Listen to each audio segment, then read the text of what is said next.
What's going on, everybody? It is 8 o'clock on the East Coast. I am on vacation. Look at that. I'm in Boston, looking down on the world and the sun setting behind me here.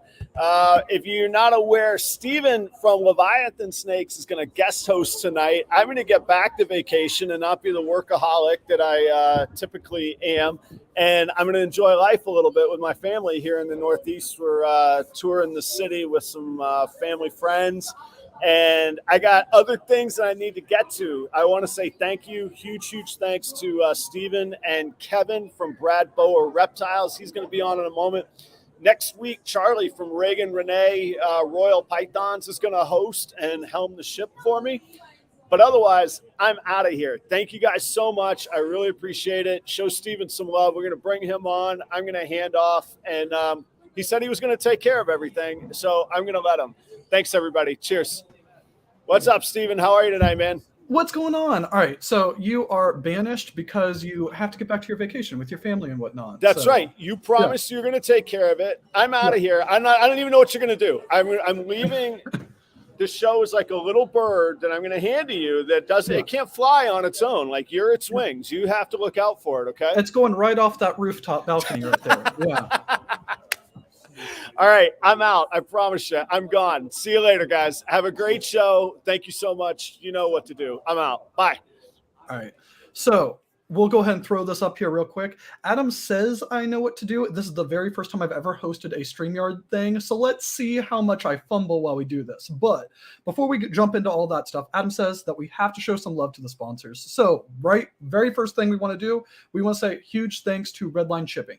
They are awesome guys. Everybody knows who they are, so it's not like I have to do a whole lot on this. But if you are considering shipping something with REDLINE, definitely use Adam's code. I believe it's proper5, but I don't actually know how to work StreamYard to get it pulled up on here in a second. So I'm not going to hit all of the sponsors right now because I want to bring out Kevyn. So here we go. What's going on, Kevyn? You having all the fun? How's it going? It's going well. Hold on. Let me see if I can move this around so that way it doesn't look like I'm staring off to the side of the screen. No, that's fine.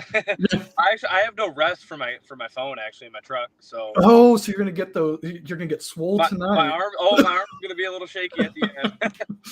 All right. So what's going on, Kevyn? So I'm pretty sure most people know who you are. By the way, huge thank you to everybody in the chat. Again, I'm not super used to using StreamYard from this side, but I'm just going to throw up some things on here. Thank you for coming out, Chad. Hyperspace Reptiles. We had met them at a local show down here in South Carolina, so they're local to us. Dark Fired Morphs. I don't know if I've met you before, but we're super excited to have you. Ken, I'm just going to do one more, and Brandon from Nixon Reptiles. Definitely Team Sunset. There we go. I know, he's so freaking cool, and he has amazing videos. But anyways, so what's going on? Where are you at right now? So me right now, I've been in Muskegon for the past couple of weeks. Okay. So I'm from the east side of Michigan, but we contract through Consumers Energy, and they needed us to go do some meter reading or whatever. Mm-hmm. And I'm only on the west side of the state. I'll be here for a month. So my life has been crazy. I've been trying to promote the snakes. I've been trying to work, and I'm in the process. Well, I bought my first house, so it's been a madhouse lately. That's awesome. Huge congrats about that, by the way. Yeah, thank you. So, it's been a lot, but it's been fun for sure. So you bought your first house, and you've been gone for a month, and hotels, and haven't been able to enjoy it. Oh yeah. Okay. All right, so I have some kind of loose questions on here, but one thing that I've found whenever I interview people and ask them questions, if I plan out too much, what ends up happening is I'm like, all right, here's question number 1. What's your answer? And I go down like that. So I've kind of done a little bit more loosey-goosey on this. It's more natural for sure. Yeah. So do you want to give a little bit of introduction to yourself, Brad Boa Reptiles, just kind of talk about kind of Reader's Digest version, a little bit of the story of the business, where you guys started till now. Okay. Well, I'm Kevyn. I'm Brad's son. Brad's the owner of the business, obviously. But so basically I grew up with snakes. I thought it was normal. And my friends were like, your family does what? But so it's a family business. It started out as a hobby for my dad, and then he got in the early 2000s when the ball pythons really just started taking off with the morphs. So I've been a part of it since pinstripes for $25,000, and it's been I've been part like kind of not like the start, but like the early 2000s. I've been doing it. So as I got older, I started liking it. I saw that hey, there's a business side to it, there's a nerd side to it, and I do like both of it. So the older I got, I started working. I started investing my own money. Blah blah blah, and so yeah, I'm a big part of the business. I invested a lot into it. So it is a family business, but I bought into it basically. Okay. Yeah. So I think that's super cool. I also feel like that with so many people getting in during COVID, like myself and Courtney included, to this, like your perspective, I think is really, really interesting because we're like pretty much the same age, but you've been in for more than a decade. Oh, yeah, I've been in since I was young. Yeah. Yeah. Like, how is it, like, when you got in, you said that pinstripes were $25,000. Yeah. How is it seeing from that point all the way up to where they're at now, which I don't even know what a pinstripe is, $100? Probably in that price range, yes. How did that feel? Butters were 40,000 for a butter. It's crazy. All right, so when you were in at that point and you heard, like, whether it was your dad or anybody like that, like, what was one of the very first, like, big expensive animals that Brad Boa Reptiles got? The pinstripe was for sure. We bought that from Brian Barczyk. Yeah, because I think I said this last time, but his house is literally, oh God, maybe a half a mile from ours. That's super cool. That's funny. It's super cool actually. Mm-hmm. But yeah, so we bought the first pinstripe off of him, and that started the investment side to it. Okay, so when you guys bought that very first pinstripe, what was the market? When was that? Like, what was the market like at that time? Oh God, you're talking. I was young. I'm 27, so I was in like 3rd grade or whatever when all this happened. Okay. But I was there to witness it though, because we were always helping my dad clean the snakes, blah blah blah, and but yeah, no, I remember my dad was scared for sure. Oh, I get it. I couldn't wrap my head around that much money at the time, but yeah, no, it was definitely nerve-wracking for him for sure. No, I completely get that. Yeah. So when you guys got that first pinstripe, was it a male? Was it a female? It was a male actually, and oh God, my dad got one clutch out of it his first year. Okay. And I think he made 3 of them, so he tripled his investment. Oh, that's awesome. Yeah. So he got super lucky because it was a really young male, and that's how he was able to buy his butter or lesser at the from Jay, I think, back in the day. Okay, so I know you guys like various different like morphs. Like the one that I know you guys from, just because I've got several snake from you guys, is the Sunset Project. When did you guys get into the Sunset Project, and how did that kind of like go? That is my favorite project right now in the entire ball python hobby. It's the Sunset for sure. But so we got into that. We bought that from Brian too. We went to his house. We picked it up right from the egg actually. But we got into that like it was July 4th of 2014. Okay. I know the day because I remember it was on a holiday. Yeah. We had a party right after. But so we got that in 2014, and we got a clutch like that first year from him actually. Oh, that's awesome. Yeah, we got super lucky. We were able to raise up some hats, and we produced, so that was cool. What was that very first clutch that you paired him to? Because you guys bought the very first visual sunset that Brian ever sold, right? The first male he ever sold. Yes. Oh, okay. Yes. Yeah, he sold some pairs of hats back in the day, and he sold that was the year he sold a female to Ben Rennick. Okay. Yeah. He sold I think it was a het male and a visual female to Ben. So that's he got Ben started. But I think I can't remember the pairing. I think it was a cinnamon. It was something basic, but it was just we got really lucky. But it was like a Cine or a Cine pin, I think. Okay. So that was 2014, 2015-ish time frame. How has, like, at that point in time, so they, like, your family had invested in a sunset. You'd already been in for quite a bit of time, like way longer than a lot of people actually stay in, because you guys started in the 2000s. Oh yeah. How would you have described Brad Boa Reptiles at that point? Like, you were solid, like, oh yeah, we've already proven this is sustainable, and purchasing an animal like that isn't that big of a deal? Or was that like a big step for you guys? It was a bit like anytime you spend, because we bought that with Brock, you still even spending that much money, like even splitting that animal in two, that was expensive for both of us. But so we were coming off like the banana money. So that was like really nice because the banana was very lucrative. But so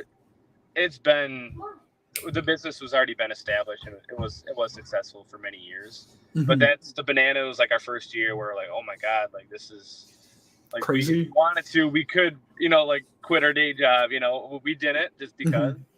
But that was the year we're like, okay, hey, like we can quit our day job from it, and do this. Okay. If we wanted. Yeah. So talking about the banana, which I don't think that we talked about the last time that we did the live together and all that. When did you guys get into banana? And if you don't mind me asking, how much was banana when you guys got into it? Not necessarily how much you paid for it, but. So when we bought it, I don't know if a lot of people don't know this, but when Brock was producing them, he was producing all female. Okay. So Brock only hatched out 1 or 2. Don't quote me on this. I don't know the exact number. But I'm just gonna say around 2 to 4 males the year we bought ours. Okay. So when Brock did that, he didn't know if nobody knew what male makers were. Nobody knew what female makers were. They didn't know. So we bought our male from Brock and we paid like 55 or 60 for it, which was a lot of money. But we bought a male maker that didn't even know it. So we bought ours in 2011 and started producing 2012. All right, so I do want to throw this out there. I'm pretty sure you said 55, 60. I'm assuming that's 55, 60,000, not 55, 60, 100. Like, oh no, 60,000. Yep. Yeah, no, that's crazy. And again, you hear about like the stories because again, we came in way later. We came in during 2020 about like bananas being $50,000, $60,000, and it's just wild to think about them being that much money when they're amazing animals. But you can get a banana all day long for $200 now, and it's just 100%. Yeah. So when you guys got the banana and you guys were working all of that, you didn't know about the female maker, male maker part. How did the industry react when that kind of news started becoming public? Everyone was kind of like, I don't think people believed it at first until more people started producing. Okay. It was the cause of a lot of drama. Okay. Yeah, I love this industry, but like, oh my God, there could be a lot of drama sometimes. For sure. So like, what's something, if you don't mind, if you don't have a specific story or something like that, like what's something that happened? Like when it came out, how did you feel when you were like, oh, that's what's going on? And how did that come out? Well, we were one of the first to actually produce from a male maker. So we when we cut when the bananas started pipping out, we're like, hey, what are we gonna get? Because we were expecting to get all females, and we're like, what? Like we're producing all males now? And I don't think people really realized that. I don't think we didn't figure it out for even a couple months after that. Around another year, so maybe like 2013, people started figuring out, hey, you get male makers and female makers, and female bananas throw off normal sex clutches. It took a while for it to all pan out. Okay. So I can't pinpoint it to one specific time. It just kind of happened over the course of a year and a half. Okay. That's super cool. Do you find the reaction that people had? Because at this point now, we know oh, there's male maker banana males, there's female maker banana males. Females can make either one. There's not an issue with that. But it doesn't really affect the combo. It's not like that it doesn't make an animal not viable. It just knowing more information about how they're going to reproduce. Do you find the recent information about Desert Ghost being polygenic anyway similar, or how the community's reacted to it? Oh God, there definitely was some negative when that came out, for sure. But I think once people figured it out, people bought what they wanted to breed. Okay. So hey, I know everybody for a hot minute, people wanted male bananas. That was hey. Oh no, Kevin's gone. He's abandoned us. His phone may have died. I don't know, but we'll talk for a little bit and hopefully he'll jump back in here in a second. So, all right, there you are. Can you hear me? Yep, I can hear you. Okay.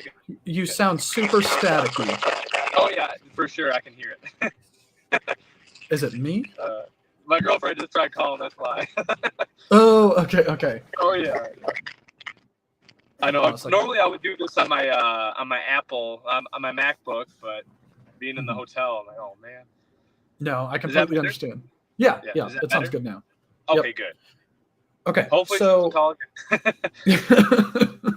okay, so you we were talking about like bananas, Desert Ghost, and that at the time there was some negativity with it, but then it kind of went towards people bought what they wanted to breed. So like having that additional information ended up being like a positive because people were like, oh, I want male bananas, so I'm going to buy a male maker. Or how did that work? Yeah, we had people buy in ourselves. We kept male makers and we kept female makers. I know for a while, like people wanted female banana clowns like crazy. So we made like a banana clown female maker, and we produced. And hey, all that product, like those animals went really fast off the shelves because for a while you could not keep female banana clowns in stock. Oh, so that's super cool. Nice. That was nice being able to like target the sex. You know, like some people do with corn snakes. They'll raise the temperatures, or you know, they'll lower them during like the eggs during incubation. So it was kind of nice for that point, you know. Okay. Yeah. So for the so all of the stuff happened with banana. People ended up like kind of freaking out a little bit at first, but then it kind of calmed down. People just bought what they wanted to breed, and the information helped them out. How do you feel about the Desert Ghost stuff that's come out? Does it really change anything for you guys? I know you guys don't work Desert Ghost a whole lot. No, we've been trying to work more Desert Ghosts, but honestly, my true feelings are it's been working as a simple recessive for years. Like, what is it really like in the grand scheme of things? What does it matter? But I know, like, hey, if you're going to be selling an animal, you want to make sure, hey, it's genetically like what you say it is. Yeah, yeah. So that part I get, but I mean, to me, I don't like it's a simple recessive. But I mean, you know, like genetically, it's not. So it's something we had to get our sheds tested. So are you guys planning on, for like the shed testing stuff, are you guys planning on testing the animals that you hold back? Are you planning on testing the animals that you sell? Are you going to test hets? Are you going to test visuals and hets? What are you guys planning on doing when it comes up to Desert Ghost? So honestly, it's kind of embarrassing, but we literally only have one visual adult female Desert Ghost in our collection. So we got her. We're gonna get her tested, and then we have a couple males that we picked up that are breeder males. So we're gonna get all of our males tested. So, and that means we'll know what the offsprings are. Oh, okay. From that, yeah. But if somebody wants it tested before they buy any hets off of us, obviously we're gonna get them tested. You know, but. Going off of that, so slightly different direction, but still on genetic testing. So like, let's say that somebody came up to you right now and you have a pos het animal. It doesn't really matter what it is. Let's say it's het sunset, 66% het clown. And they're like, hey, I want to buy this animal and I'll pay for the test. What's your guys' kind of like stance on that? Or you guys, but like, if we do the test and it comes back 100% het, it would then be a higher price? Would you keep the same prices as a pos het? Or how would you guys handle that? Or do you not really know? So honestly, I really haven't even thought about this, but like me just thinking about it now with the testing available, we're probably going to get all our for like the higher end pos hets, we're definitely going to get those tested ourselves, just so we know, you know. Oh yeah. So yeah, it makes sense that way, just because you don't want to sell somebody, you don't want to charge somebody a premium for something that's actually not het, or you want to charge somebody a premium because it is a double het, you know. Yeah, 100%. Yeah. So like those kind of higher end double hets or pos hets, we will get tested ourselves for sure. Okay. Is there any particular genes that you guys are super, super excited about for them to make a genetic test for? Honestly, probably puzzle. Puzzle. Okay. Do they have puzzle? I don't even know if they do. Not yet. So I know I don't know all of them that they currently have, but I know like the next one that's kind of like ready. They've already sent all their sheds in for sequencing. This is for RGI, by the way, is the sunset test. They currently estimate. Nice. They estimate that one will be like 2 to 6 weeks last I heard. So that'll be super cool. Like, yeah. Honestly, paint is one of them because I still don't know if paint is a simple recessive or an incomplete dominant.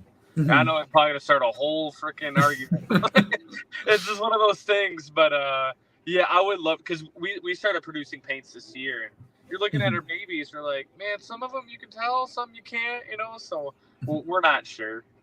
And Winston made that. What was it? It was a Stranger Paint Pied. He sold it at Tinley or something. It was one of the wildest looking snakes. I think Bob bought it. Oh no! Was that a paint?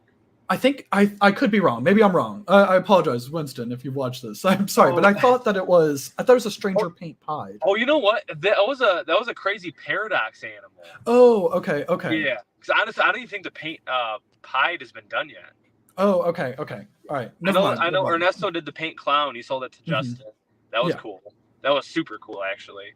But yeah, I don't think the paint pied has been done, which is crazy because paint's been around for, oh god, I don't even know, 10+ years for sure.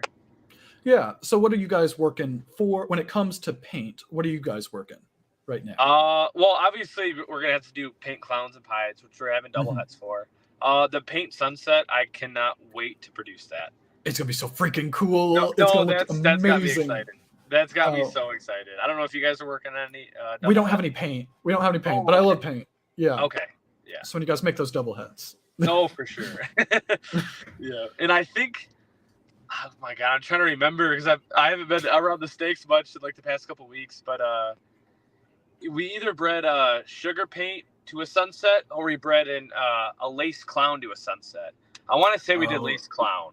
That's gonna be amazing. But yeah, I think this year I want to run a paint mail to a lot of our sunset girls, just because I think it's gonna be such a cool, like, crazy project.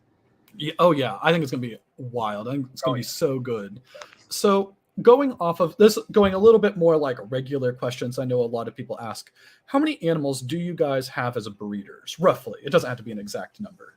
Breeders, so we grew a little bit, but we are about 400 adults now, maybe a little around 400, give or take. Just because we have so many raise ups, we have a lot of snakes around 1,100, 1,200 grams. But I would say around 400. Okay. And about whatever, I don't know, like 60 males, I guess. So we're around that. We're bigger, but we're not like, hey, we don't have any employees. We do it all ourselves. So, but yeah, we're bigger, but we're not like commercial. Massive. Yeah. So for you guys, who all, like, for taking care of the animals at like 400-ish breeder animals, it's you, your brother, and your dad? Is there anybody else that? My mom does it too. She helps out my dad with feeding and stuff. Okay. So everyone has like their own job. I'll kind of like, I'll clean, breed, do the social media. I'll post. Usually my dad will he'll respond back to people on social media, because that's what you get. Sometimes you get, if you message us, you get people.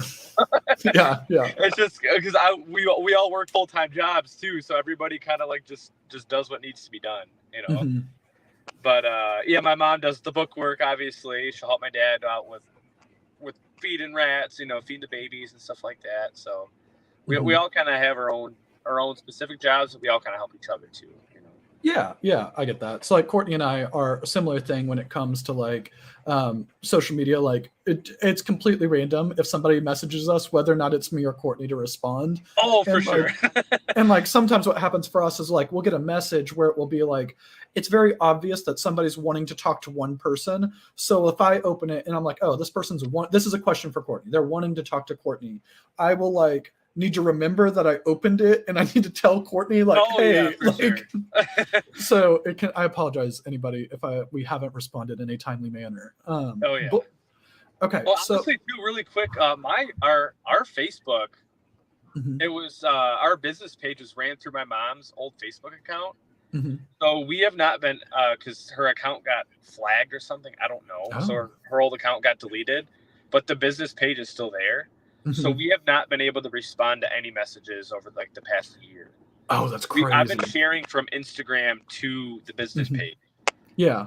So that's been sucking, and I hate to restart because we got 45,000 likes. Yeah. Oh, that's crazy. I know it sucks, man. But yeah. So Instagram is like, if you want to get a hold of us, it's Instagram for sure. Okay, so you guys have 45,000 likes on Facebook. You guys have like what, how many followers like on Instagram? 23,000. Yep. Okay, so you guys are killing it on social media. How do you feel like that it's having been in the business for so long and everybody knows who you are? Do you feel like that there's any specific social media tips that you have for people who are kind of starting out and wanting to get that traction? What's your thoughts? Starting out, you guys did it great. Honestly, you guys are more you guys have a higher presence on social media than us. But honestly, just post. It's all about content. You know, it just post every day. Interact with your audience. Do what you can. You know. But interacting and posting is like the best for sure. Okay, so this is related to social just because it kind of ties into it. But I personally think when it comes to like trying to start a ball python business, you have like all of the skills that are required to learn how to take care of the animals, how to breed the animals, how to like be efficient. So that way you're not just spending a bunch of time doing things that you could do faster. You also have like business skills like sales and taxes, bookkeeping, marketing, all of that stuff. In your opinion, you personally, what areas do you find that you do really well, and what areas do you like find that you just don't like? I like everything, but my favorite, honestly, just going down there, throwing on some music, cleaning some cages, and I love producing. That's my favorite. Like that's why we do it. Like when the eggs pip at day 55, 56, and you're seeing like these cool combos, that gets me excited. I love that. I love it. The part that we lack is, I think with media and social media and getting out there and doing video. I want to start doing more YouTube videos, but man, there's like hardly any time anymore. Yeah, I get that. It's crazy. But I would say doing more videos and stuff. It's easy to throw up pictures and stuff, but nowadays I feel like people have to know who you are. Like as far to have like a better business side to it. Like doing stuff like this is huge, man. Do it like when people know your face, they see you at shows. That's what it takes, I think, to be successful nowadays, for sure. So with the like 2020 came around, 2020, 2021, even into 2022, I feel like the market was super hot, and like you could throw up an animal on Morph Market and it was gone like that. How do you, and then I feel like it's like slowed down a bit where it isn't just posting something on Morph Market. Have you guys noticed that? And if you have or haven't, how is the market from your perception? So right now, like, the higher end stuff moved really good this year. It did slow down. Like the lower end stuff did slow down big time. But honestly, think about it. People are getting a bunch of extra free money from COVID. You know, people are sitting at home doing nothing. I mean, I did it too. They were making whatever it was like $9.90 a week or whatever.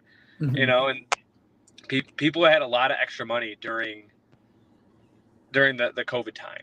Yeah. And now, hey, people are going back to work. A lot of people don't make that. And the economy kind of went down. And right now, obviously, we're like, I feel the economy went down and the prices went up on everything. Yeah. So the cost of living's gone up. So like a lot of people right now don't have extra money for, hey, I'm going to go buy a bumblebee. You know, I'm not going to go buy a pinstripe for a pet, you know. So that did slow down, but I think it's the economy. Okay. We've been through a couple recessions, like our business has, but we've bounced back every time. It just takes time. Yeah.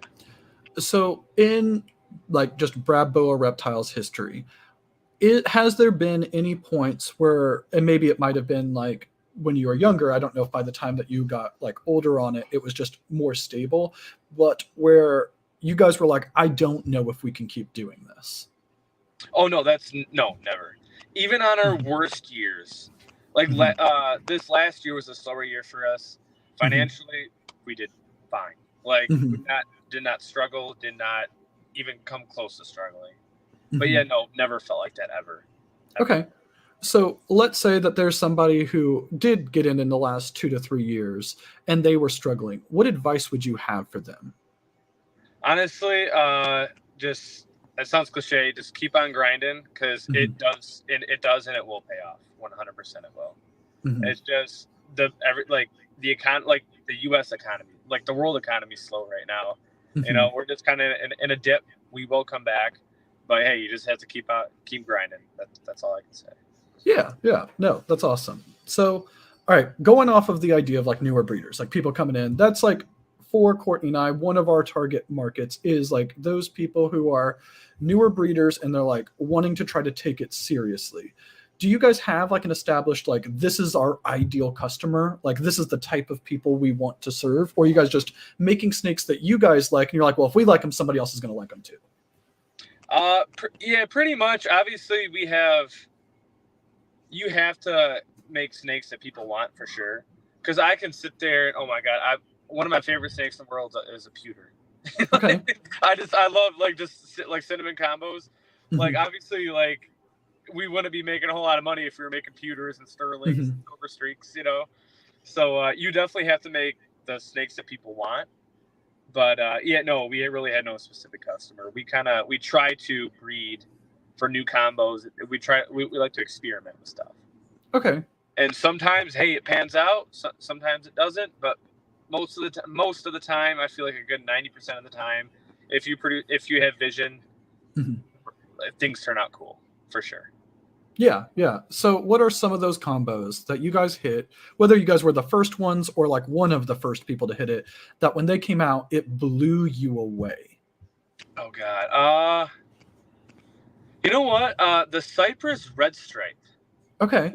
We made the first Cypress Red Stripe clown. Oh, well, don't quote me, but I'm pretty sure we made the first Cypress Red Stripe clown a couple years ago. We made a pair from a clutch actually, and it turns out they're not a lilac. I think Justin proved that they're not a lilac. But when we hit it, we're like, oh my God, that's crazy. Because like the Cypress Red Stripe, it looks like it would be a lilac, but it's not. So we made the clown version, and I think I just posted it on our Instagram breeding actually. We have that breeding to a redhead leopard yellow belly clown. Okay. So that's gonna be cool. But yeah, like the Cypress Red Stripe combos, I love and I want to do more with that project. That's awesome. Has there ever been any that you were like, oh, this is going to be amazing, and then when they hatched out, you're like, oh, well, that was not as cool as I thought it was going to be? Oh God, let me see. Obviously it's happened, but nothing really comes to mind right now. Yeah, I get that. Yeah. Okay, so you guys have 400 animals. You guys are trying to kind of work on the leading edge of projects. What projects right now in 2023 do you feel like you are your like main ones? Like, it doesn't have to be all your projects, but these are like the ones that you are for sure on the leading edge of. Well, obviously Sunset, that's like our number one focus for like making cool stuff with. So we're trying to produce Sunset Pieds, Sunset Clowns. We have a shot at the Sunset Disco Fire. That's gonna be awesome. So, oh my God, genetically, because you can't the Disco Fire, it's a lilac that you can't reproduce it if you breed that animal. But just to see that, I feel like you're gonna get true reds in a ball python with that. I really do. So that's anything Sunset. That's like a main one. We got our redhead breeding. We're really excited to work with redhead this year. Okay. So redhead's a big one, and then lace. I absolutely love the lace gene. I think that's going to be in the next. We're going to be making lace combos for the next 10 years. Okay, I also love lace. We only have one lace animal, but I think lace is super cool, super versatile. So I'm super familiar with lace. I'm super familiar with Sunset, but I'm not familiar with redhead. We don't have any redhead. What if you're going to make like a short elevator pitch for redhead? What makes redhead a cool gene? Oh God. To me, there's really nothing like it. That's why I like it so much. It makes things like kind of granity almost, like really busy and granity. But I just think there's so much potential with that project. Every combo I've seen, I've liked. It's kind of like Enchi. Like when Enchi, people say, what was the saying? Everything's better with Enchi. Like that's redhead. Yeah, I like every combo I've seen. I'm like, oh my God, like what is that? Like online before I read the post, I see the picture. Like what is that? Like oh, it's redhead. Oh, it's a redhead spot-nose clown. You know, like holy crap. Like every combo I've seen, I've liked. Okay, I think that I've seen some really, really cool ones, but we don't have any, and I honestly don't think I've ever seen one in person. So, or maybe if I have, they've been at like Tinley or something, and I haven't been like paying attention specifically for redhead. Oh yeah, yeah. Okay, so like when you guys are getting new animals into like your breeding program, if you're looking to buy them, anything like that, one, do you guys generally buy animals at this stage, or are you guys mostly holding stuff back? And two, when you do buy, what do you look for? Okay, well, for the most part, we keep back. We don't really buy too many females anymore, unless it's a new gene. Okay. But so yeah, I mean, honestly, we keep back pretty much all our own breeding stock. And when we buy something, we try to buy. If we have the project, we try to buy something better. That, like, let's just say we have a spot-nosed clown male at home, for instance. If we're looking to get, if we see a spot-nosed yellow belly, hey, we're gonna buy that and like sell our spot nose. You know, so we try to upgrade every time we buy something. It has to better the collection. But obviously, we want to buy new genes. You know, that's something else that we look for, just because it's better to get. You know, obviously, it's better to like diversify and work with as many genes as you can to produce the most optimal stuff. You know. Are there any newer genes or just genes that you guys don't have a lot of that you particularly are like, oh, I'm pretty interested to see what that is? Not necessarily that you're going to go buy it right now, but that you're kind of like keeping your eye out on it. The first one that comes to mind for me, a lot of people don't know about it, but it's the jaguar. I think a lot of people do. But the jaguar, that's got us. That definitely has our curiosity open. You know. Okay. What draws your attention about that, or what about it catches your attention? I think it's something. It's another busy combo. I think it's just going to combo out well with whatever. Okay. You know, it's something like because not a lot has been done with it. I just want to see. I feel like it has potential. That's what I'd be curious about it. Yeah. Okay. So, moving back with that project, a little bit away from just like your project, your taste, stuff like that, going more towards like people are newer into the hobby. So let's say it is not uncommon, I feel like right now, for people who had bought a lot of animals and kind of realized that they felt that they should restructure their ball python breeding projects. If somebody had like kind of gotten a mishmash of animals, like they just buy some like single gene inchies, maybe a lesser, a bell, stuff like that, and now they decided that they want to focus on like the higher end side of ball pythons, but they haven't bought any higher end ball pythons yet, what would your advice to them be? Oh God. Don't, for one, obviously, if you don't have the money and it's going to like, don't stick all your money and don't do it if you're not ready to, you know, just because, hey, like you can buy a snake and hey, some might not work out, you know, might not breed. So don't put your money if you don't have it, you know what I mean? Yeah. So, yeah, definitely don't overdo it. Don't overextend yourself, I guess, as far as that goes. But that's kind of a hard one. No, I get it. Okay. So let's say if somebody was like just going to ask you right now, in your opinion, what are the most popular, like most in demand higher end projects right now? Just not necessarily what's your favorite, but what are they? The more in demand Sunset, Redhead, Lace, Puzzle's one of them for sure, and Desert Ghost. I feel like the whole industry right now is it's like we're at a Desert Ghost craze. Like Desert Ghost, like all my conversations at the Tinley show, everybody wants to know if we have Desert Ghost. Okay. So that's definitely like Desert Ghost is probably like the biggest right now, I think. Okay. So with all of the experience, all the knowledge, and the taste that you have right now, let's say that you didn't have any animals, but you do still have all your knowledge and stuff for it. Yeah. How would you go about getting into breeding ball pythons? Like if you're going to buy a handful of animals, what are the animals that you're going to buy? What projects are you going to buy into? Obviously, I would buy, it just depends on how much you have to start, but I feel like sometimes if you're limited on funds, just buy like one or two projects and really just try to do the most that you can with them. So Sunset would be like my number one choice for sure. And then I would probably say sunset, and then lace. Because I feel like lace, honestly, is going to be right up there with Desert Ghost as far as popularity goes. Once people start making white lace combos.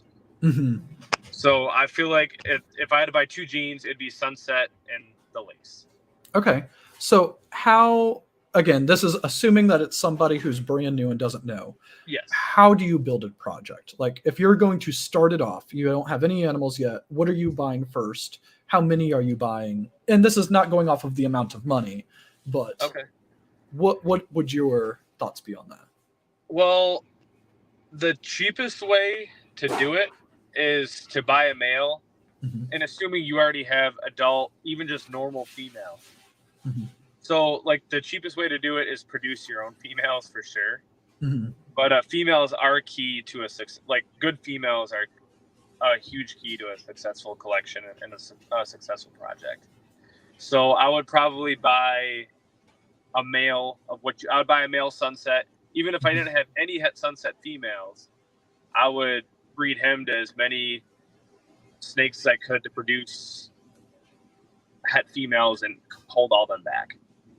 That's like the cheapest way to do it for sure. Okay. It takes a little longer because you got to wait a year or 2 before you start producing females, but that's like the most financially. That's like the best way to do it financially. Okay. So if somebody, let's say, had a decent amount of money, like they could like invest, they want to get into the Sunset Project, they have $10,000 to invest to get into the Sunset Project. Should they buy visual females if they're just starting out in the project? Visual females, het females, visual male. What would your thoughts be in that case? They got 10 grand, but they come to you and they're like, I want to get in the Sunset Project. What would you recommend to them? I would probably do a mixture of visuals and hets, but I would do a sunset male for sure, and probably 1 sunset female, and buy the rest of the money I would buy like the rest of it as hets. Okay. Just to get different combos, because you can buy crazy combo het females. Okay. So right now, based off of all of the stuff that you guys have done, that Brock's done, that everybody in the project has done, what directions do you feel like work really well with Sunset, and which directions are like just what we've seen so far? I don't really like that direction of the project. So I'm not a huge fan of the pastel sunset combos. So honestly, my favorite is probably the clown. Okay. For sure. And when we were making double hats, I was like, hey, the sunset's kind of darker, clown's darker. I was scared, but surprisingly, they aged really well. And there's a lot of pattern, and I love sunset clowns. Justin just made it was a sunset spot nose clown, right? It's wild. So Yes, that was nuts.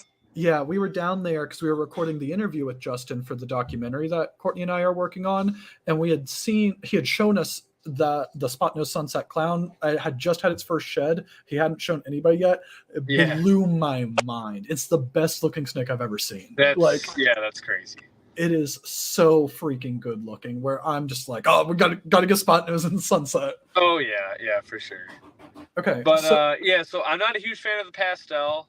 But mostly every other thing, like I love the cinnamons. I love cinnamon sunsets or black pastel sunsets. I'm trying to think. My favorite's the clown, obviously. Yep. But I like pied. The lavender out of this world. I know, and I didn't even know until I saw your guys' in person, like just how orange it is. Oh, it's the most orange snake we own for sure. It is so crazy. So. Your lavender, what was the pairing for the lavender one? We bred a double het sunset lav to a cinnamon double het sunset lav. Okay. When you guys are it is possible ours has cinnamon in it, but to me there's too much pattern. Okay, yeah, because I feel like the sunset and cinnamon kind of reduces a lot of that. It does reduce it for sure. Like the cinnamon sunsets are more like red, but they kind of lose a lot of the pattern. Yeah, we got our very first sunset from you guys and Brock. That was that male sunset. And we bred him last year. We made a bunch of hets, made a bunch of double hets, made a couple visuals. But essentially we did not make another visual sunset, and we realized that we had gotten too many females to like our one visual male, so we ended up having to get cinnamon sunset. So okay. That is a great problem to have, though, when you have too many females. Yeah. I'm a firm believer in having more females than you need for a project. Okay. You never know when one's going to decide to take the year off or whatever. Females are key for sure. All right, so let's like jumping back to like market, industry, people coming in and whatnot, or just your business in general. So you guys are at like 400 animals. You guys are like well known, like everybody knows who you guys are. What do you guys want to stay at the level you currently are? Are you guys wanting to grow even more, or or do you guys want to scale back? We want to stay right where we're at. Okay. We just want to upgrade everything. We're at about 400 females. We have holdbacks, and we're producing babies. So we might have anywhere between like 400 and like I would say a max 1,000 snakes. It's just depending on how many clutches are out. But yeah, we don't want to get any bigger, but we also don't want to get any smaller either. I feel like right where we're at is like a perfect level for us. Okay. Now, some people might say, "Hey, 400 is too small." Some people might be like, "Oh my God, 400 adults is too big," you know. But for us, it's like the perfect number. So you had talked about before that you've had points where you could have been like, all right, if we wanted to do this where we only do the snakes, you've had that chance, but you guys all work other jobs. Why did you guys choose that? Just because with my job, I have a pension. Okay. So hey, I can live to be 100 years old, you know, and I can retire at 52, and that's guaranteed money coming in for the rest of my life. It's more about the benefits and the pension. And snakes, obviously, it is for us, it is a seasonal business where we do really good in the fall and like the early winter, and then it's slow in the spring and summer. You know, so like having a regular job, like. It is really nice financially. It is really nice to get you through like the slow times. Has there? So it sounds like that you don't have any intention of going like 100% solely relying on the snakes. Has there ever been a point where you've considered it? Honestly, I really haven't given that much thought. Just because, yeah, it is a lot of work, but we've been doing it for so long to where it doesn't take up multiple hours. Like it's not eating up all our time. Because we have 4 people working at it. So it's not. If it was just me, I'd be running around like a chicken, like a chicken with the head cut off. If it was just one person doing it, but we have like a whole team, so that has some influence in my answer for sure. Okay. Yeah. No, that makes like a lot of sense. The more people you have doing it, the easier it is. To where, hey, we all might spend like an hour a day on it or whatever, an hour and a half. Some days obviously are more, but on average, like we each spend about like an hour and a half a day working. So with a little bit different direction, but you've talked about Brock a little bit before, and I know whenever I see you guys, like Winston's always there too. Who are the people that are in the hobby that you guys are really close to, and how did you meet them? Oh God, Brock and Winston, like everybody has like their own little clique, but honestly, I don't even know how my dad and Brock met. They've been friends for so long, so like we all have like our own little clique. We have some local Michigan guys that we've known from like we have a local show by us in Taylor, Michigan. We're I don't know if you know Craig KD. He sits. You guys do know him actually. Oh yeah. Because he's if you're looking at your booth at Tinley, is he the one to the right? He's to the right of us. Yes. Yeah. Because then it's Luke and Ryan. Luke and Ryan are at the other end. Yes. Yeah. Okay. So yeah, we're close with Craig. He's a cool guy, and then my dad's like best friends with the guy. Actually, he because when my dad used to have a saltwater tank, Rob Weber. Okay. He has his own. He sold all his coral, and he bought. He started buying snakes too. Oh, so, that's awesome. Oh no, it is for sure. But he's like one of my dad's besties in the snake business for sure. Okay. They're oh my God, all they do is talk on the phone. It's kind of funny. I mean, it's not even about snakes either. They'll talk about snakes for 10 minutes, and they're talking about whatever they talk about. It's kind of funny. So for like you guys in the hobby, you guys have been in for quite a while, and it's pretty common for people to get into the hobby. They're in for a year, 2 years, 3 years, and then they end up getting out. How, if you're just going to take a guess, what percentage of people do you feel like get into the ball python business and actually stay in for like 5 years plus? Oh God, that's a hard one. I would say a solid. It just depends. I feel like the lower end's probably not so high, but like a lot of like the higher end sales we've done, I feel like we've been selling to a lot of like the same people for 10 plus years. So it really just depends. But I would say probably a good little over half stay in for 5 years plus. Probably, let's just say 70% would be my guess. Okay. So when you guys are selling animals, has there ever been a situation where somebody's like, hey, I want to buy these animals from you, and just based off of the interaction, you're just like, this person is going about this all wrong. They are not going to stay in. Well, have you guys had that? I've never really thought that, no. Okay. Oh, all right. That's really good. No, I don't really think so. Yeah. Okay. Because then my follow-up was going to be like, how do you try to guide them? But if you've never had it happen, like... Yeah, no, I don't think I've really had that happen. No. Yeah, no, I've not. Okay. I mean, yeah. So, I mean, I feel like that is really good. So Charlie wants to know, hold on, let's see if I can figure out how to get this up there. Charlie wants to know where Courtney is. So I don't know if she can hear me yet right now. Oh, she's coming. She's coming. Here. There you go.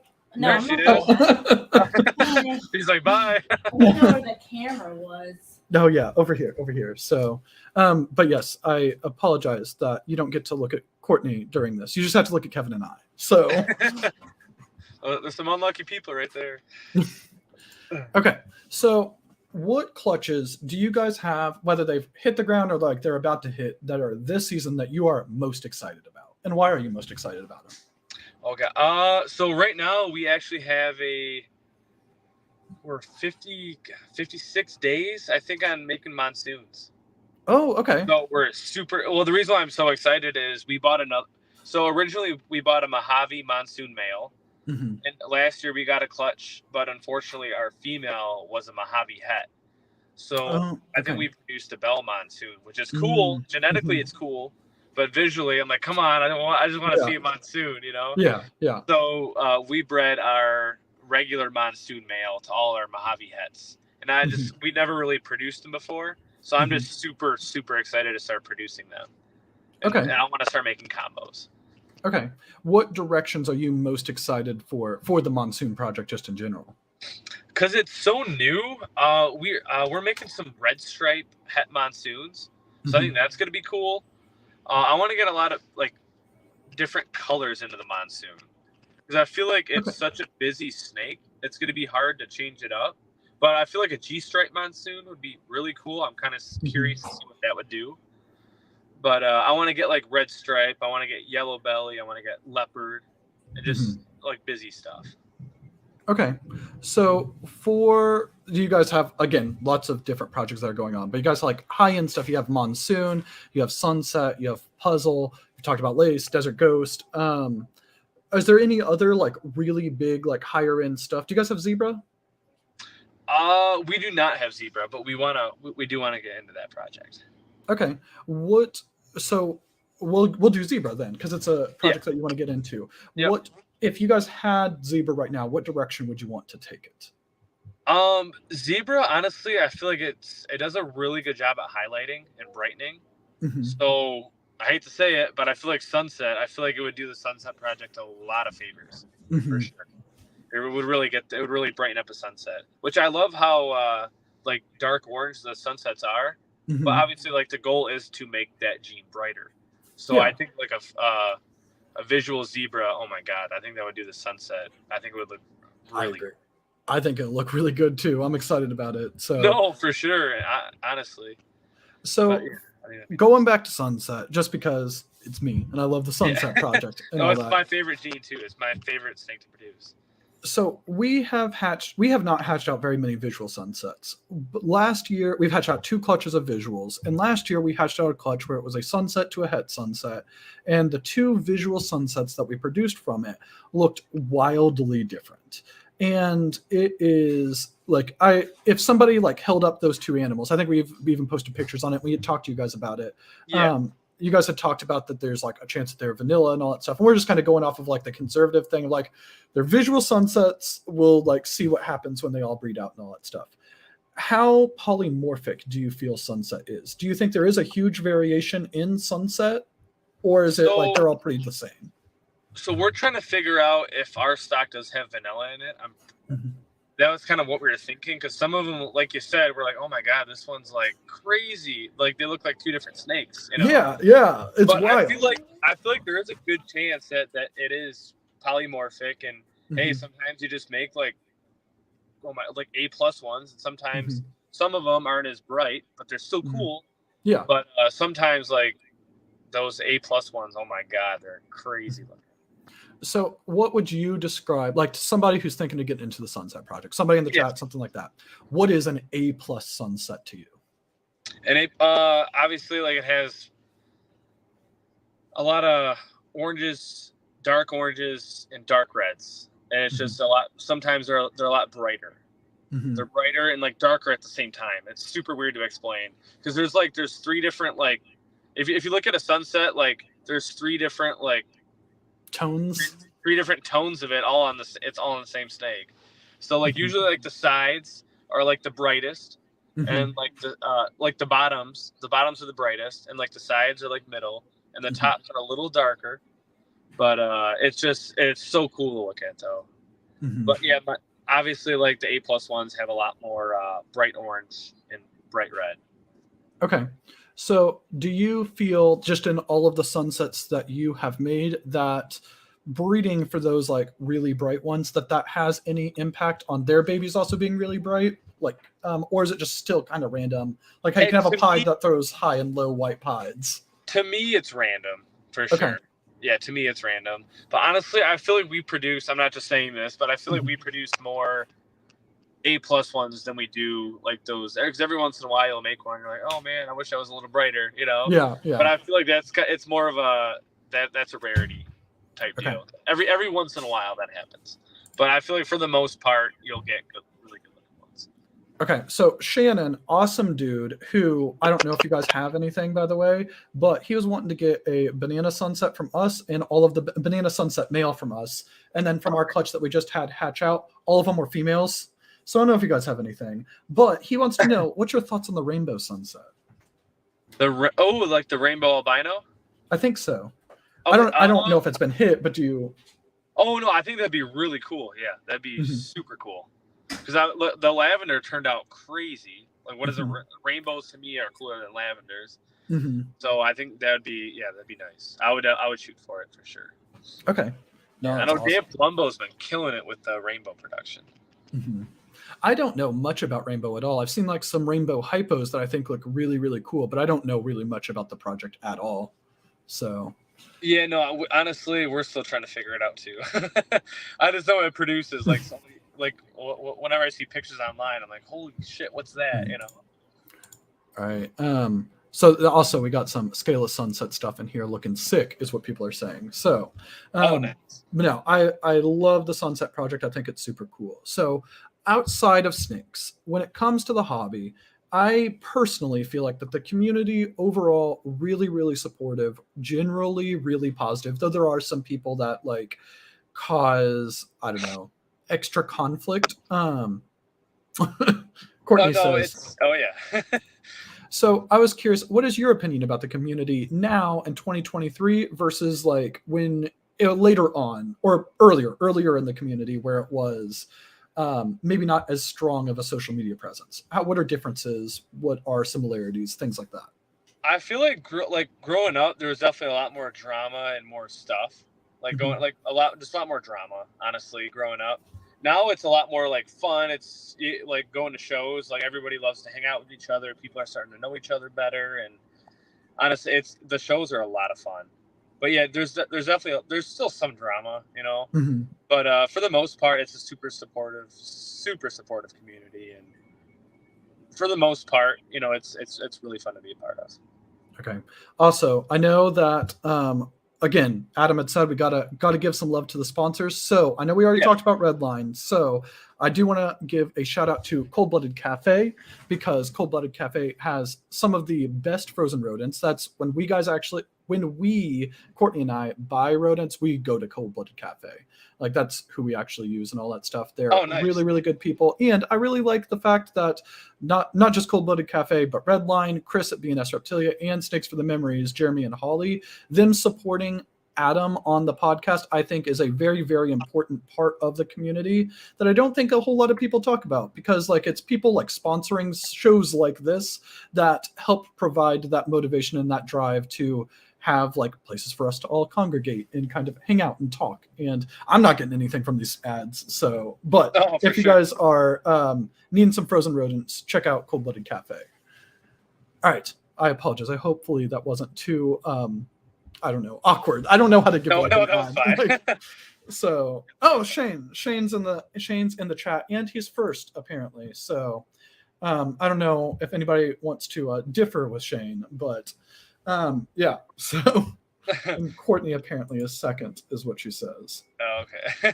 Okay, so people, there's like, you talked about some of the local people. I know that we talk to you guys fairly often. Who else, just throughout the community, do you guys find that you, whether it's at shows or something like that, that you guys really like, that who's other breeders in the community that you think are doing really good things and people should check out? Small Town Exotics. You just commented. He's one of them. He's a really cool guy. I'm trying to think. Sometimes I just draw blanks. No, yeah, no, I get it. Ozzy produces some really cool stuff. He's a go-to guy. He's a really good, clean breeder. We really like Ozzy. Obviously Brock, Winston, Luke and Ryan. I'm trying to think. Well, okay, Justin, obviously, he's like someone's backing their car up. I thought they were gonna hit my car. I was like, oh no. Oh shoot. But yeah, honestly, there's so many people nowadays. I really can't. I'm Jay. He's really nice. John Levy out in California, super nice guy to work with. John's Jungle. But he's another close friend of ours, actually. Okay, I don't think I've ever met John from John's Jungle. So yeah, no, he never goes to Tinley, but I know he does like the Pomona show out in California. So. So what shows do you guys vend? I know I always see you guys at Tinley. I know Brock and Winston are always done in Daytona. What other ones do you guys do? That's it. Oh, that's it? Okay. Yeah, no, that's it. Well, growing up, we used to do like the local show I was telling you about in Taylor, Michigan. But that's just, we don't really do that one anymore. But if I would love to vend Daytona, I would love it. But it's hard to get everything down there. Like, it's so far. It's 20 some hours for us to drive down there. Yeah, that's a lot. Like, shoot, because I know Brock ships the snakes down to Winston, so they have like a good deal there. But that would be too much for Winston to handle if we started shipping them snakes too. Oh so, yeah. But no, I would love to do Daytona. I think it'd be fun. Not even for like the selling part. It would just be a nice little weekend away, you know. Talk to other breeders. It's always good to go to shows. Oh, you guys are gonna have to come down for vacation then. Yeah. No, I know. I would love that. Yeah, come to the beach and it'll be a blast. For sure. Just hang out. Yeah, it'd be fun. Okay, so will you guys do Tinley? You guys, Brock and them do Daytona and whatnot. Yes. How do you primarily sell your animals? We have a couple wholesalers we use. Okay. Tinley, believe it or not, those two shows, we do a lot of business on those weekends. So Tinley's a big avenue for us. We have a couple wholesalers, and we're doing Morph Market. We're trying to do more retail, but that gets like really hard because right now, like our facility, we're limited on space. So like the babies can like accumulate really quick because we don't have that much baby rack space. We're in the process of building a new facility, which will have a lot more space, a lot more resource. So that's going to be nice for retail. That's one thing we do have to get better at is retail. Okay. So when you guys are deciding like whether or not you are going to keep it for Tinley or you guys are going to do wholesale, how do you guys kind of make that decision? Obviously we'll keep back like the best snake out of every clutch, like for the shows and morph market, or the best couple, you know. And hey, you have 150 clutch, that adds up quick, you know. Sometimes you might hold 3 snakes, but it just depends. Yeah. But there's really no dollar amount on the value. It's just like, hey, will this sell? Is this snake cool? Is the demand for this snake a lot right now? And if it is, we'll keep it back for a show or for retail. So are you guys wholesaling like het sunsets, het monsoons, things like that? Or are you guys like holding on to all of those and selling them? No, definitely. Okay, yeah, because I'm gonna be like, what are you guys wholesaling? Like, no. Okay. Just with us, we produce a lot of like het to het clutches. Okay. So obviously, like, hey, you might make one cool snake out of the clutch. You keep that back, and sometimes you'll wholesale like if it's a possible head or something. Obviously, now with genetic testing, it's different. But it just, hey, if you make a possible double head clown pied male, like, okay, that's gonna get wholesale, you know. Yeah. But I don't know. So when it comes to wholesaling, and like, I know that's one of the things that a lot of newer breeders like have questions about. How would you advise somebody finding a wholesaler?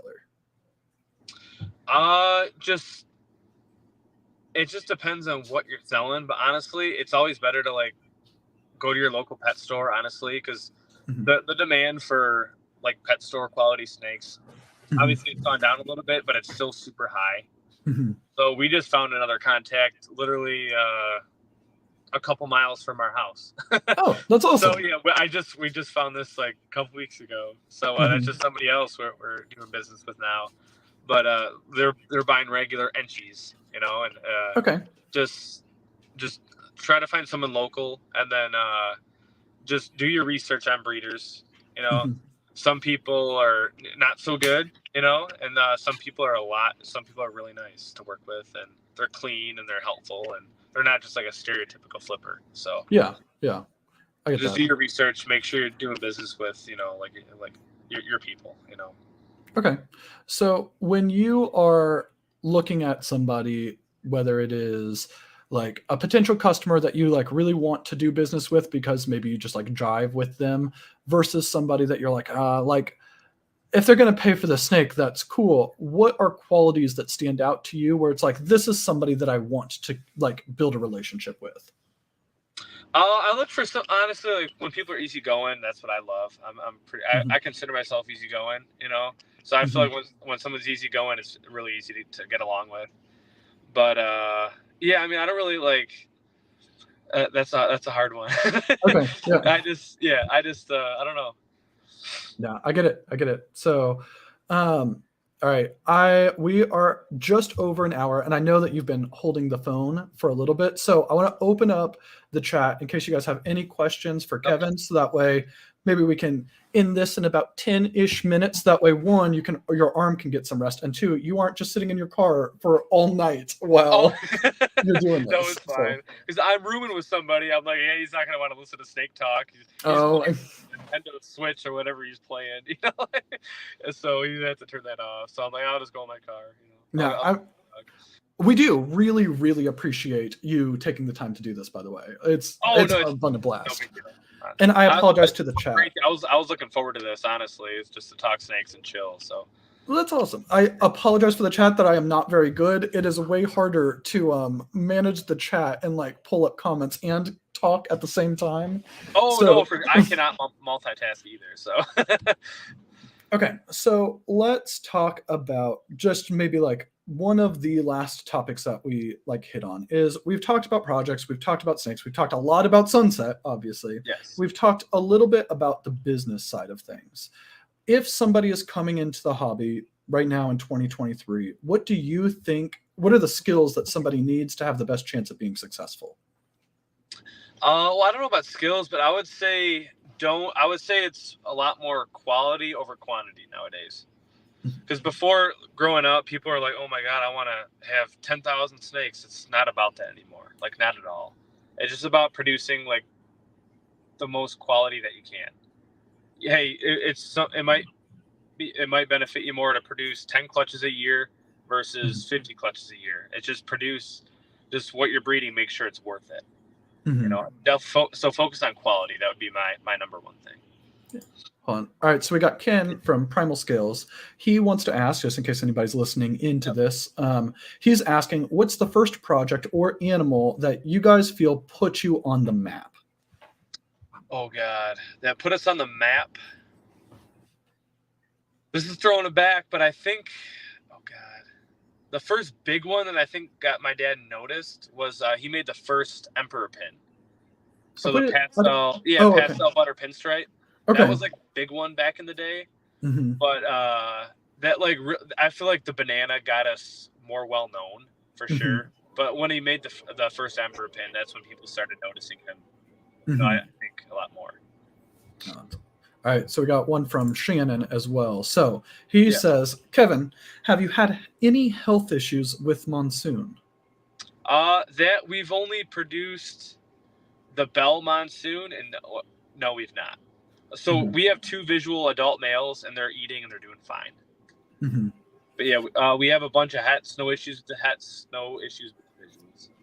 Okay, so were people having issues with? Were there any rumors, I guess I should say?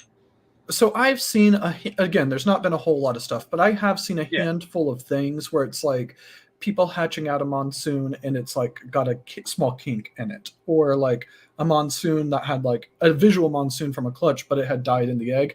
Not enough where I feel like that it's like, it's not viable, but I've personally seen a handful of stuff with that. Oh, wow, okay. But it might be completely coincidental. So we're not in the project, so. Oh, okay.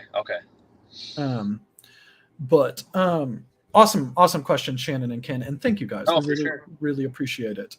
Okay, so maybe anything that you particularly want to talk about, anybody that you want to shout out, or talk about where people can find you, what clutches you have coming up in case somebody is looking to buy something right now. Let me see. I know we have obviously we have a shot at some Monsoons coming up. We should be producing some Sunset Clowns this year. We're actually not, if we have good odds, we should have some Sunset Pieds. Oh, another big one. I completely forgot to talk about this. Okay. We have a couple, probably honestly about 4 shots, four different clutches at producing triple het Sunset Clown Pied, triple het Sunset Clown Pied. Oh, that's going to be awesome. Oh my God. I mean, obviously the odds are not in our favor because it's triple het to triple het. We've never attempted triple hets, but it's nice to even have the opportunity to hit one. Okay. That's super cool. No, yeah, that's another one. We have all the girls like pretty much ovulated at the same time. So, oh my God, I'm hoping just to even hit one. Amazing. Just come on, like one would be nice. I'll even take a female. I don't even care. I won't be greedy. But just to see, I feel like that's going to be such a cool snake. Okay, so I guess I have one question that we haven't talked about beforehand. A little bit of a more like a dour note and all that stuff. Has there been any big setbacks that you guys have had? And if there has, what's one of them? Oh, big setback. I would say our biggest. So the first year we got the Mojave Monsoon. He was fat, healthy, but he just did not want to breed. So we got the one clutch out of him, and we were really banking on making cool hets and cool double hets to hold that. So that was like a setback because we lost, in our minds, we lost like a year of production. But I mean, the male was under 2 years old. Nothing's guaranteed. There's nothing guaranteed in this business and in life, really. But yeah, we've had males that set us back for sure. Like I remember back in the day, my dad bred his first banana male the first year to a killer bee, and she gave us 12 eggs. She gave us like a huge clutch every year. And it turned out to be, I think, a Partho clutch. So we ended up producing all super pastels. Oh no! So we're like, how do we produce? We bred a banana to a killer bee. We made 12 super pastels. That's crazy. And at that point, the banana males were selling between 50 to 60. Mm-hmm. So hey, if you would have hit like 4, even 4, that's still like an amazing clutch. And we're just like, come on, let's hit 1, out of 12. But I think it was a Partho clutch, obviously. So that was a big setback financially because we weren't as established back then as we are now. Yeah. So do you think that the days of a $50,000 single gene animal that's kind of like brand new gene, do you think that can still happen, or do you think that was more of like the early stages of the hobby, and now to get those kind of prices you need to have hold on a second. Courtney says that was a massive Partho clutch, and she wants to know if they were all viable. Oh God, I think I was in high school when this happened. But let me see. I feel like maybe we had 1 or 2 of them pass away actually. Mm-hmm. But yeah, all the other ones were viable, and we kept them. We kept a couple of them for a couple of years actually, and bred them. At the time, we didn't know what Partho was. Yeah. So we're like, hey, what if these things start producing bananas or something? We were just hoping. So we kept back a couple super pastels just to see, but obviously nothing ever came of it. But yeah, we were hoping, No, that's wild. That's super cool though. No, it is. Not at the time. Yeah. So the question I had was, do you see a new gene, like the potential for a new gene coming out, like how banana came out, like how all of those genes came out when they first did, and getting the like $50,000, $60,000 price range, or do you think those days are kind of gone? Oh no, obviously, if another snake came out today, that was like, oh my God, you looked at this snake, you're like, hey, this is like the next sunset. I would not like have a problem paying 50 to 60,000 for it at all. Okay. Just because I'm a firm believer in the business, and I'm a firm believer, hey, that 50 or 60 might make you, a lot. Obviously, it will make you a lot. So if it's cool and viable, and obviously if it's proven to be genetic, I wouldn't have an issue paying that at all. Okay. Obviously, there's a lot of other guys that would say the same. Okay. Obviously that's a lot of money for a snake. Yeah. But as far as like the business side goes, it's well worth it. Okay, so what do you think makes an animal worth $50,000? To me, it's got to be visually cool, and it's got to be rare. So no one there's not a lot of it, obviously. So like you'd consider paying that if you're like, all right, we're going to be the only people or one of the only people who has this, and that you could like leverage that right away. Oh, for sure. Yep. Okay. It's worth it. Honestly, I hate to say it, like if let's just say some crazy snake came out that nobody had, it'd be worth even paying $100 for it.